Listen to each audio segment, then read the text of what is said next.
Hola, soy Joel Cabezas y esto es The Chilean Bird Podcast.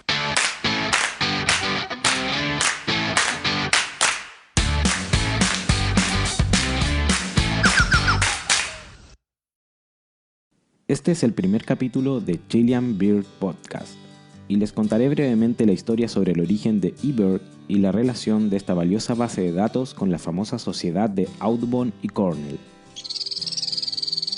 Transcurría el año 1896 y la industria minera en los Estados Unidos arrasaba con muchas especies de aves acuáticas.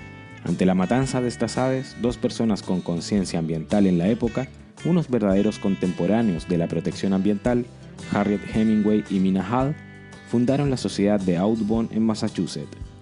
2 años después, la sociedad se expandiría a otros estados del país. Cuando se iniciaba el nuevo siglo, en 1900, uno de los miembros de Audubon, Frank Chapman, plantea una iniciativa revolucionaria y que no se detendría hasta la fecha.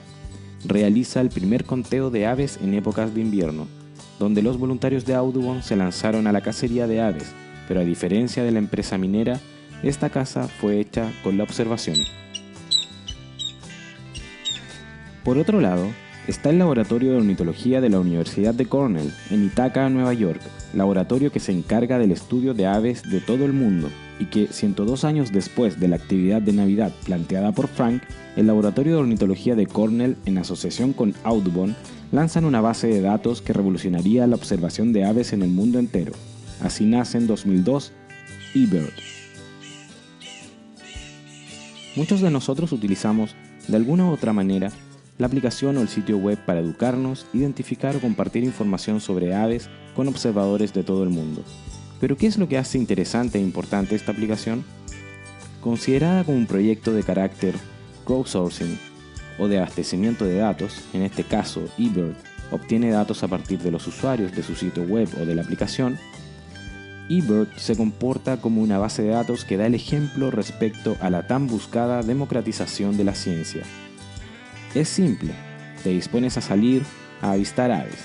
En el camino enciendes el GPS, abres la aplicación y comienzas tu nueva lista indicando las especies que vas viendo o escuchando. Una vez que haces la o las listas y las compartes, los investigadores tras eBird hacen de las suyas con estos valiosos datos. Los datos se validan previamente y de esta forma se pueden hacer estudios globales de especies. Lo genial de todo esto es que eBird es una rica base de datos de abundancia y distribución de especies. Es gratuita y generada a partir de miles de datos proporcionados por todos nosotros. La aplicación, a primera vista, nos resulta extraña. Uno está acostumbrado a abrir una aplicación, crear un perfil, poner datos personales, una foto de perfil, algún pensamiento o frase célebre y el nombre de tu mascota. Pero en eBird no puedes. Inicia sesión e inmediatamente aparece el apartado de iniciar una lista y solo queda caminar e ingresar los datos. Al terminar, envías la lista y se hace la magia. Es la idea y la filosofía de la aplicación. Solo hacer listas y crear datos. No sirve para explorar. Para ello tienes el sitio web, en donde no necesitas iniciar sesión para explorar la mega base de datos de eBird, donde solo queda aprender y disfrutar.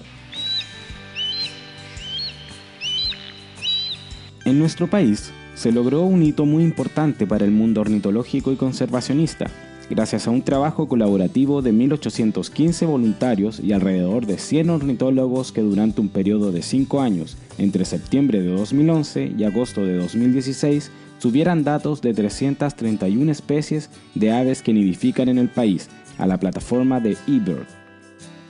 Durante este periodo se subieron 675.000 registros de aves que fueron administrados por la Red de Observadores de Aves de Chile, la ROC, lo cual permitió que en 2018 se lanzara el primer Atlas de Aves Nidificantes de Chile, un libro de 700 páginas que reúne la información de 300 especies de aves.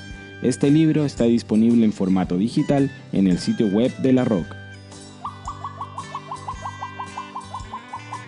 Si te gustan las aves y aún no estás en eBird, anímate y comienza a compartir tus listas con todo el mundo.